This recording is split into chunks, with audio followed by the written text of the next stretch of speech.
Hi,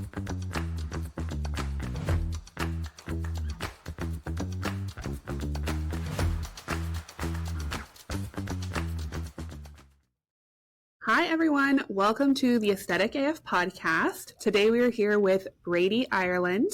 She is an aesthetic injector and also a nurse practitioner. Hello. Thanks for having me. Yeah, we are so excited to have you here today. So why don't you give us just a little bit of an indication how you got into this field? What made this be something that grabbed your attention and you ended up where you are right now? Okay, I'm going to give you the short version of all this. Obviously, I graduated nursing school. I was an ER nurse for about 2.5, 3 years. And at that point, I knew, although I loved it, I knew I needed a different direction for the rest of my career. So I didn't really sought this out. I didn't even know much about this because honestly, 9, 10 years ago, it wasn't this big. And a lot of nurses that were doing it were just with plastic surgeons or derms as nurses, and they were injecting, and then they've developed into people who have been doing it 20, 30 years. They are big in the game now because they were the only ones doing it in every state. So it really was starting to having nurses and nurse practitioners and PAs doing the injections solely. And a lot of doctors were like, okay, we're going to hand this over. Because a lot of prior to was the doctors were also injecting, which there's still a ton that do. So I had a friend at the time who sold devices in the industry. He's like, hey, there are people, nurses are really starting to get into this. Are you interested? And honestly, I had no clue. I had never had an injection in my life. I didn't know anything about it. When I was 20, I didn't know what lip injections were. Very different now, but it just wasn't a thing, an outward thing. And so I started to take some courses, do some research on it, and I really fell in love with it. Mostly because I could put medicine and science and mix it with beauty and helping people still, but obviously in a different way.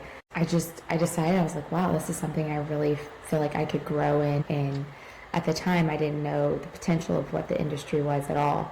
I just knew that it took those two things that I really enjoyed and had passion for and brought them together.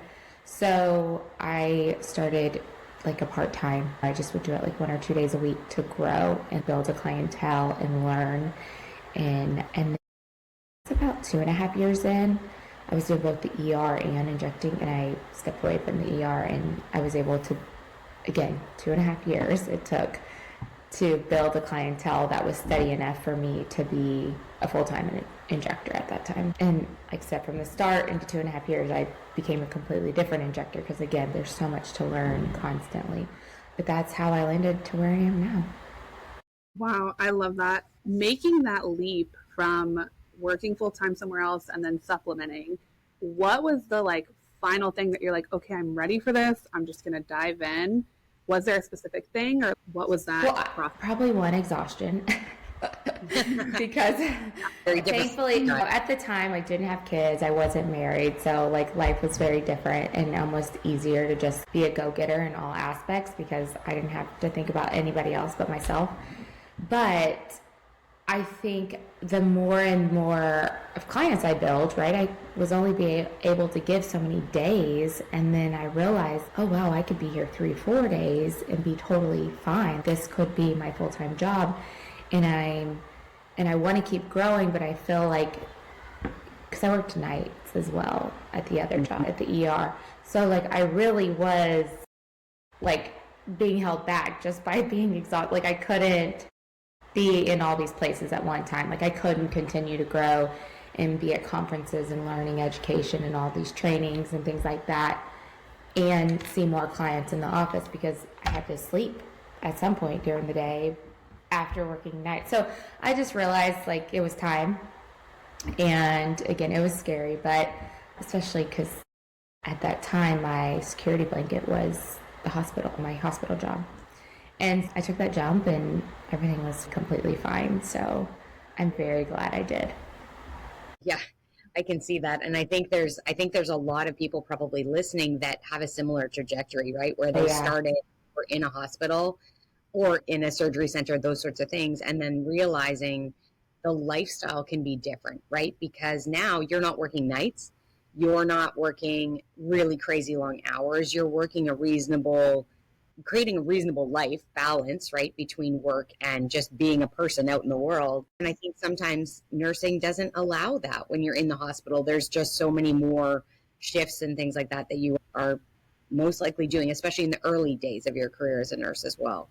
Right? Yeah, and I knew that whatever I chose after the hospital, like quality of life and being able to like experience different things and not feel like I was in that type of schedule forever, I knew that's what I was looking for. So again, like you said, there's a majority of people who are injectors were once in the hospital setting, which is good, right? Because that base is medicine. Like people know a lot more transferring into that. But yeah, they realize, okay, maybe there's something else outside of this that what else can successful I do? in. Yeah, that's just not draining. You know, it takes a certain person to be in the hospital system for a really long time. But this industry has given people a lot of opportunity to be a medical professional in an industry that they can still learn and apply a lot of the things they went to school for, obviously in a different setting. Yeah, it doesn't have to be a complete pivot away from medicine and away from nursing altogether, which is nice. So talk to me a little bit about being an injector within the structure of a practice. How has that been for you as you've been going along? And is there anything that you could give as advice from the injector perspective of what would be better? Like, how could it be a better relationship? What pieces could we improve on as the location that is hiring injectors? What does that look like? So I will say experience matters, right? Everybody needs to start somewhere, but the hardest part is like you only know so much in the beginning, and that's from trainings and hands-on trial. I have a model and I'm going to practice on them, but it's all about consistency. So if you're a new injector and you're at a slower practice, say a MedSpa, right? Because MedSpas everywhere. MedSpas are great. They have very experienced injectors. But a lot of times they may hire somebody who only has 6 months to a year experience. And say that particular injector is not seeing a lot of patients at that particular time because, again, low experience. If somebody walks in and there's somebody else who's more experienced, they're probably going to choose the other injector. Now, if you're the only injector in there, then boom, bam, you get all the patients and you're probably like learning so much faster. But say you just have somebody who's starting out and they're only doing a few things during the week, that's really hard to grow because every patient is different. Every individual treatment is different for that patient. So that may just be a slower progress. Now, if you are in a good practice, if you're hired by a good practice that believes in education experience, then they're continually providing you the opportunity to, although you're not seeing many patients, you have trainers in there that are teaching you hands-on. They're paying for you to go to courses continually to make sure that your skills are staying up to date. So every practice is very different. Obviously, people see the news. There's been practices that are not ethical practices and they get busted for things. And so, unfortunately, if they hire somebody who's a new injector and that new injector is learning in that type of environment, that's probably not an ideal situation for them. So I think the start comes from the practice and that practice wanting to make better injectors for the sake of your patients and for the sake of the industry. It's very hard. Like I said, when I started, there wasn't as much like immediate hands-on training. There wasn't so many people doing it. There wasn't like every office offers something. So I put a lot of money I invested, is what I always say, into myself, so that when I presented to somebody wanting a job, it wasn't their responsibility to train me. Although now I would say for a new injector, do your own, but also find a practice that's going to keep helping you, because that's only going to make you better. Because again, I've been an injector that's sitting in the chair waiting for the next patient to come in, and I only saw 3 patients that day. That's not going to get me very far in my own personal experience and learning. So then it would take me to be like, oh man, I feel like I haven't injected that much. Am I going to lose it? Do I need to go to like a core? Like, what do I need to keep doing to keep this going? Because that's where experience comes from. That's where knowledge comes from. That's where the good and the bad comes from. You don't know what you don't know until it happens. And as an injector, I've been the only injector. I've been an injector, the veteran injector. I've been the new injector. And then I've been the injector with multiple, like my current practice has 4 injectors, of which now is a different story because everyone in that practice has 9+ years experience, and we all just flow together and learn off of each other, and it's very different. But again, I've been an only injector, which sometimes if you're newer can be scary, because who do I turn to for help or questions? I am not for sure about this. Yeah, or hey, I haven't really seen something like this before, or they're asking me, or something happened, they had a reaction or whatever. And ideally you're with a practice that either has the owner or doctor or somebody in-house that is there to help you, which legally, depending on your licensing, there should be somebody there.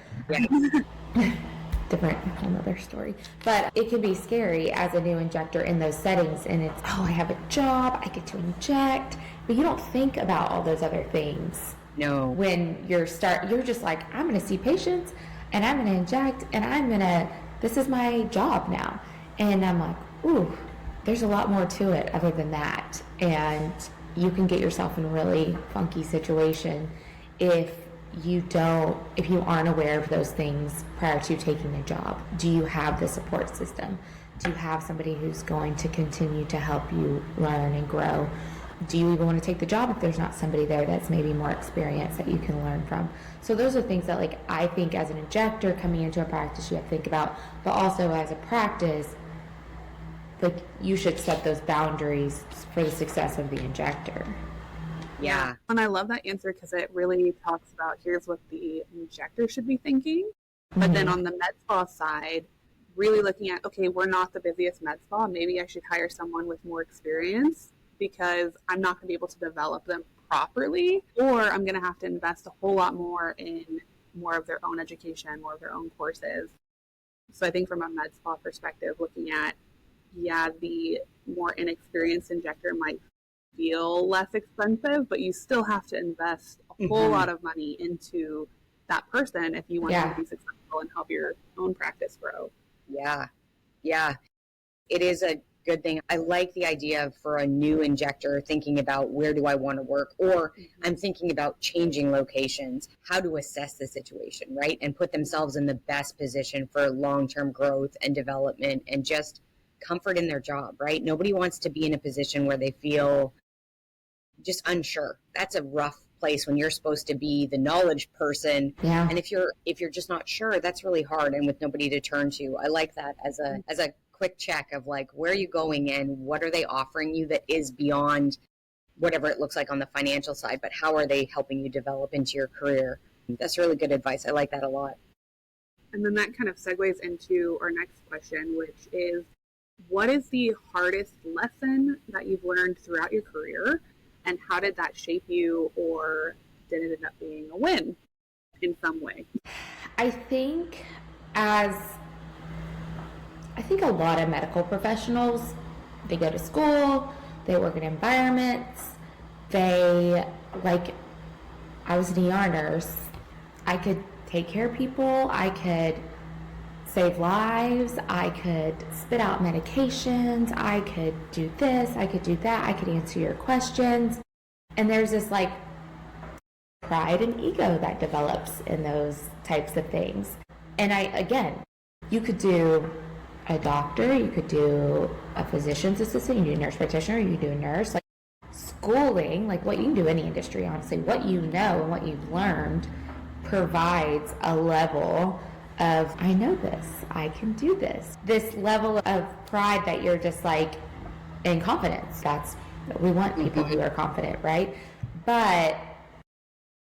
And I think that's where we're getting stuck in this industry, is because you have medical professionals shifting over to the aesthetic space where we know a lot of things, but we don't know facial anatomy to the very bottom bone and vein and vessel. We don't know what every single product that is going to cause a reaction and or a change in a certain person's muscular system or soft tissue system. Like, again, you know a lot, but you don't know this quite yet until you're in it.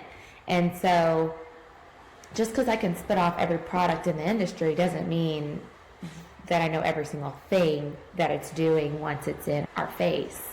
And a lot of people could say that, right? We study that. We end up learning it. We research it. And there's constantly new developments from injectors who do research, the companies who provide the products, they do research. And sometimes things come out that we thought we knew that end up changing. So it's like the biggest lesson I learned is I don't know. I don't know everything. And I constantly have to be open mind to say, oh, I did do this because of XYZ and I believed it because there was a study. But like, until you do something yourself and see its work and progress, it's good and it's bad, like you really don't know. You're trusting the articles, you're trusting other injectors who've said, I've used this, is the literature on it. But you have to be open to shifting if something does change for your own personal practice. Like I've used something and I'm just like, I just did not love this product, or I didn't love this outcome.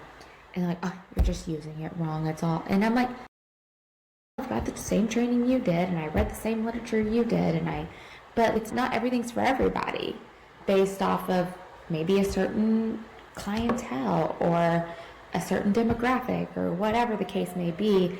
It's a very broad spectrum, this industry is. It's not black and white. There's not this and that. Like everything can be mixed around in different situations. So with that, I think it would probably be, say, you're like going into year 3 where you start to feeling real confident that you've been doing this for a while and you have clients and you give good results and you're using new products and the products are great, and like something happens. There's always something that happens and you're like, boom, okay, let me take a step back. Maybe I need to like go a little bit slower in what I'm choosing to do or maybe I need to sit and learn a little bit more, or maybe I think the biggest thing that you could probably hear a lot of injectors say and tell new injectors is do a cadaver anatomy course, which I didn't do until like year 5 or 6 because it just wasn't that big of a deal, because people knew the facial anatomy. I'm like, oh yeah, again, you don't know the facial anatomy until you dig it all out. And so now people are saying, if you are a new injector, go to anatomy cadaver course now, because why wait? Because you don't know all those little bitty details and things like that. Again, I think my development in the industry as somebody who's started at a different time than we're in now was, my biggest lesson was like, you never know it all. Like you never, and I think a lot of people can say that, but like it is, just because you have a good technique doesn't mean that's the best technique. There can always be improvement. I tell you, I don't inject the same way I did 9 years ago, and I don't inject the same way I did 5 years ago. Like how you present results and like effectiveness of what you're doing changes, and it should. So being in anything in science. Like, you have to be willing to be open to new innovation and research that comes out. And the aesthetic industry as a whole looks completely different now than it did 10 years ago. Mm-hmm. And the products that are recommended are different and the techniques are different. So if you're not open to learning and continuing to improve and continuing to accept new information, you're probably not going to have a super successful career. But I think that's in anything in science. Yeah, just in general. I think it's like honing your craft, right? So whatever your craft might be, you have to be like, what are the things I need to know? And realizing that there is always more to know about whatever that topic is. Yeah. So whether it doesn't matter what it is, you can't be stagnant in your growth or just egotistical maybe in your knowledge. It's like, yeah, I'm really good at what I do. I'm really getting great results for patients. This is going really well. But that's not to say that next week I can't be better than I am today. And pushing that intentionality, I think, is huge. I like that. I like the idea of taking that kind of cadaver anatomy earlier, right? Yes. That it's now something where it's like the earlier you get almost what becomes the baseline knowledge for now in the industry, the better, as opposed to for you, that just wasn't the case. And now it's become more and more. Just the safety of it is... that's why there's so many like laws that have tried to been passed and things like that, at least in the state of Texas, because the safety, like, people are out here just free for all, and it's wild, but it is what it is here. And so presenting the norm, like creating the expectation of entering the industry at the highest standard, helps us as an industry in a whole and as injectors for the future.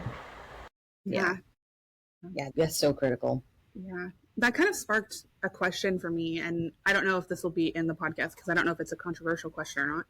Do you think that entering in the med spa industry, there's a misconception that it's not as much, that you're not going to have to, why do you think it's not necessarily treated as if you're entering into another specialty? So if you were going to be a neuro nurse, you know that there's all of this education and all of this stuff that you have to do that, and it's taken that seriously. Do you think it's taken as seriously for the med spa side?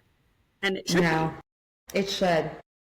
But I would say, just to answer, it's not taken seriously. And that it's because people don't know anything about it. Like, really, until you get into the industry and around it, people think it's so glamorous. We make people glamorous, but it's not glamorous because there is so much to it. And you can really mess someone up. Like, you can, like... Yeah. Like, when they're like, oh, it's called blindness. Yeah, you can cause blindness. You can cause necrosis. You can ruin someone's face, in a sense, to where they have long-term problems forever. Like, those are very serious things. And I think as an injector who doesn't know all those details of even what most people entering the industry think Botox is Botox.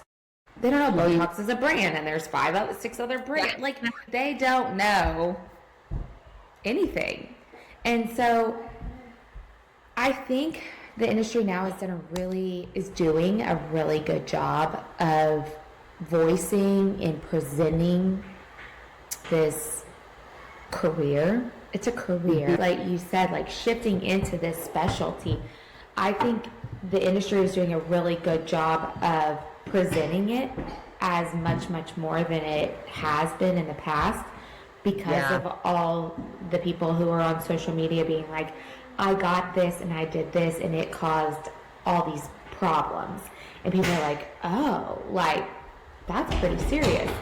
And as injectors, like, we're people who hone in on safety and efficiency and education and things like that.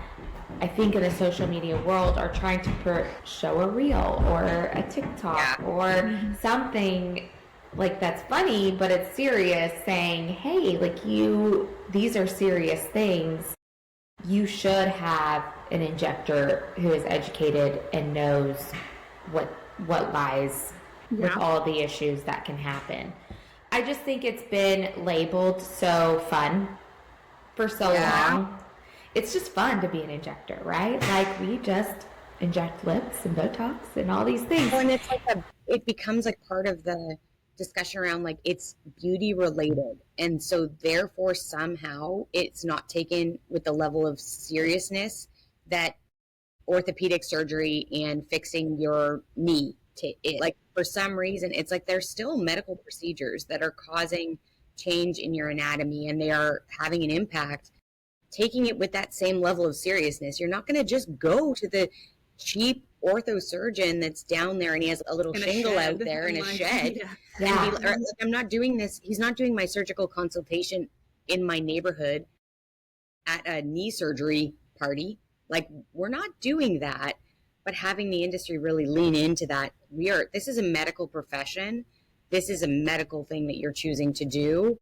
And you need to be aware of that. And then, of course, choosing experience with people that are taking that very seriously and learning and educating and becoming the best at that. I think. And I think the problem also is in the state of Texas, anybody can do it. So the problem lies in the fact that it is accessible. Easily accessible takes away from the quality, because if something is easily accessible by anybody, then it's not that big of a deal. If the lady down the street can order product from another country and injects her friends and gets one good result out of 5, like, she's not doing too bad. Like, in her friends' minds, right? Like, she did it. That girl looked great. We're all fine. But, like, that, I think, is the main problem, is how, and again, I hone in on the state of Texas because obviously it's, again, there are a lot of people who shouldn't be doing it that legal, as long as they have a doctor and or a medical director nearby or even in office with them, they can do it. They can do the actual treatment and go to these trainings. And I think that there is a huge group of Houston injectors who follows legislation and bills and things like that. And ideally, like, obviously a very easy consensus is like we have to create a world where it is a serious thing, and that comes with legality. And if we don't do that, then there's still going to be an element of it not taking that seriously because of its accessibility. Yeah. No, it's that continuing dialogue. I feel like as a generally new industry, it is continuing to be that discussion. And I think we are moving in that direction. You see so much push for the level of education and excellence to be like the bar is getting raised all the time.